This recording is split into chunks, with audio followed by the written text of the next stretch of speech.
Sarap balik-balikan ng first love, di ba? Just like this lutong nanay double cheese lasagna. First bite pa lang, solve ka na.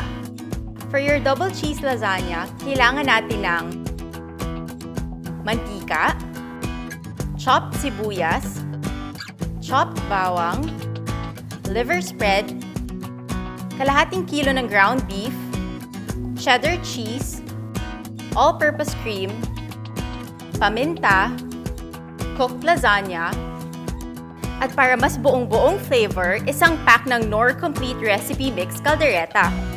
Just an hour, meron ka ng double cheese lasagna. Igisa ang bawang at sibuyas sa konting mantika.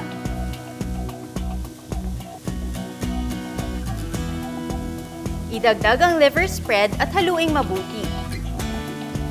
Ihalo ang ground beef at igisa hanggang maluto.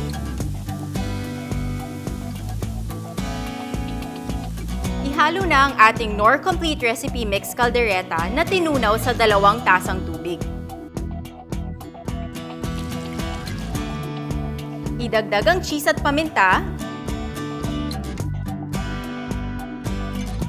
Pakuluan at takluban and let it simmer hanggang lumapot ang sauce. Idagdag ang all-purpose cream at haluing mabuti.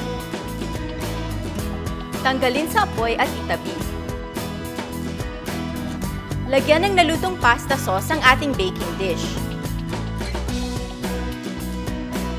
Ilatag ang lasagna sheets and top with pasta sauce. Ulitin lamang ito at mag-iwan ng space around 2 inches on top.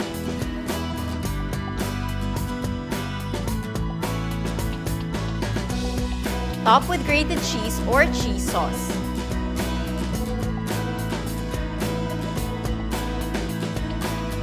At i-bake at i-toast hanggang matunaw ang cheese at mag-brown ang top nito. Napakadali talaga to fall in love with this easy-to-do pasta dish. Kaya serve up something special para kay hubby, with extra cheese and more love. Mas may isasarap pa ang nakasanayang lasagna. Siyempre, iba talaga ang lutong nanay.